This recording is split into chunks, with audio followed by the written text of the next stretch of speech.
Welcome to The Explainer. Today, we're diving into the story of the Cherokee people. And this is a history that doesn't really kick off with dates and battles. No, to get this story, you have to start with how they understood the world itself.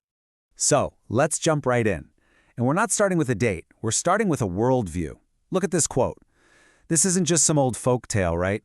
This is actually the key to unlocking a universe where every single living thing has a voice, has agency. A world where humans aren't the masters of nature. They're just one part of it. I mean, think about that. What if the natural world literally declared war on humanity? For the Cherokee, this wasn't some fantasy movie plot. It was their origin story. It's how they explain the existence of both sickness and medicine. It's such a powerful idea, and it really sets the stage for everything that follows. This constant search for balance, and the tragedy of that balance being lost. So, to really get a handle on this history, we've got to start right there, in their world. A universe built on this incredible origin story, where the lines between us, the animals, and the plants, well, they were beautifully and sometimes dangerously blurred. Okay, so here's how the story goes. It's just incredible. Humans start multiplying, taking up too much space, and the animals are not happy about it. So they actually hold councils. You've got the bears, the deer, even the insects. And they each come up with a specific disease to hit humanity with as revenge. But then, the plants, they feel sorry for us, and they make a promise. For every single disease the animals create, one of them will offer up a cure. You see? This one story sets up this whole worldview of deep interconnection. Nature gives you the sickness, but it also gives you the medicine. This idea of balance, it is absolutely central to everything we're about to talk about. And then, that world of balance, it was just shattered. The arrival of settlers brought a totally new, relentless kind of conflict. We're talking about the border wars in the late 1700s. And this wasn't just a simple clash of cultures. No, this was an overwhelming, destructive force that threw their entire universe completely out of whack. And the effect? The source material calls it well-nigh paralyzing. Just think about that number. Over 50 towns burned to the ground. This is so much more than losing homes. It's the complete systematic destruction of a way of life. We're talking orchards chopped down, fields burned, livestock killed, everything just wiped out. And the historical records, they do not pull any punches about how merciless this was. This quote here, it's a brutal personal story, but this wasn't an isolated incident. This was how the war was fought. You read accounts of women being shot down, of prisoners being killed just to, put them out of pain. It was total war, absolutely brutal. The people who survived were left as fugitives in their own mountains, trying to live on whatever they could find. So, after the open warfare, the conflict just changed tactics. It moved from the battlefield to the treaty table.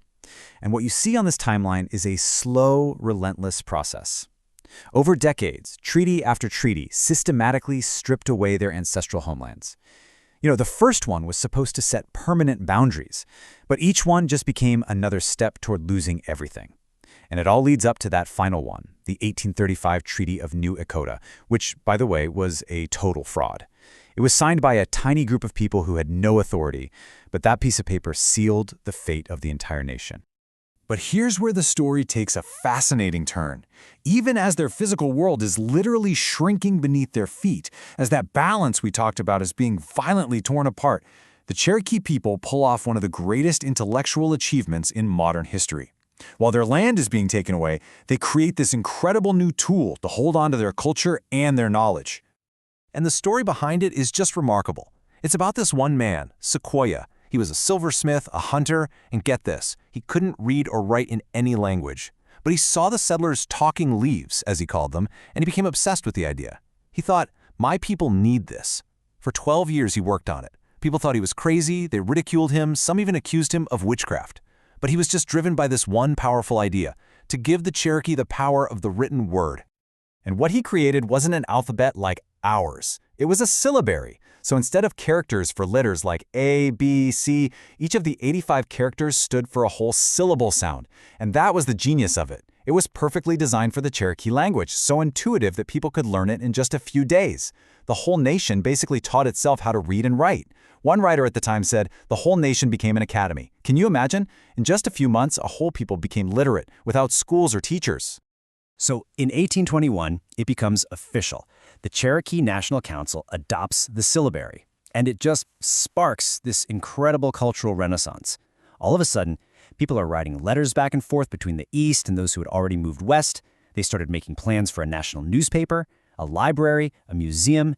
It was a total explosion of literacy and new ideas.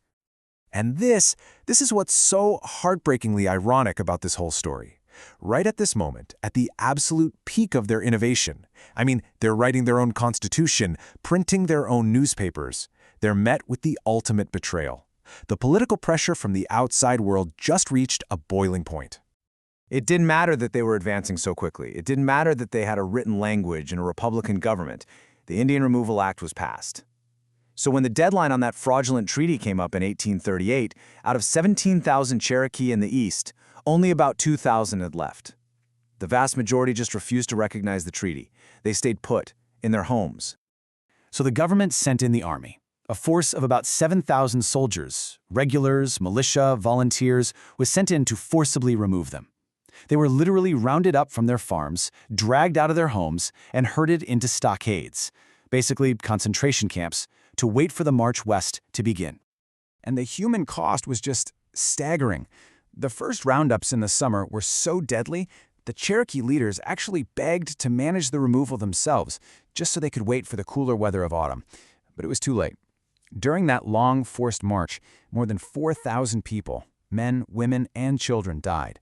That's nearly a quarter of their entire population, gone, lost to disease, starvation, and exposure. This horrific journey is what history remembers as the Trail of Tears. But even in the middle of all this horror, you find these unbelievable stories of resistance and sacrifice. There's the story of an old man named Sali. During the roundup, a soldier prodded his wife with a bayonet, and he fought back. He, his family, they escaped into the Great Smoky Mountains, joining hundreds of others who were hiding. The U.S. general couldn't hunt them all down, so he made a deal. If Sali and his sons surrendered, the others could stay. And Sali did. He gave himself up, and because of that incredible sacrifice, his community was eventually allowed to remain. They are the ancestors of today's Eastern Band of Cherokee Indians. So, this story of absolute devastation, it also becomes a story of survival, of endurance. The removal wasn't the end of the Cherokee people, but it did violently split them in two. And that split created the two distinct, federally recognized Cherokee nations that we have today. In the West, you have the Cherokee Nation in what's now Oklahoma, reestablished by the survivors of the Trail of Tears.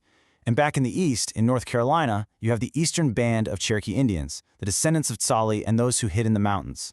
Two nations, one people, born from this unimaginable tragedy. And the struggle for a safe home, it didn't just end there. Decades later, now facing new pressures on their lands out in the West, their leaders were still trying to figure out how to preserve their people. I mean, look at this quote from 1895. A chief is suggesting something really radical, selling every single thing they own and moving the entire nation to Mexico or South America, just to find a place where they could finally be left alone. So when you look at the whole story, from their origin myths about a world in balance to the genius invention of their own written language, from the absolute horror of the Trail of Tears to the reality of two thriving nations today, the Cherokee story is just this powerful, unbelievable testament to resilience. And it leaves us with a really big question, one that echoes all the way from their history into our world today. What does it truly take for a people and their unique way of seeing the world to survive?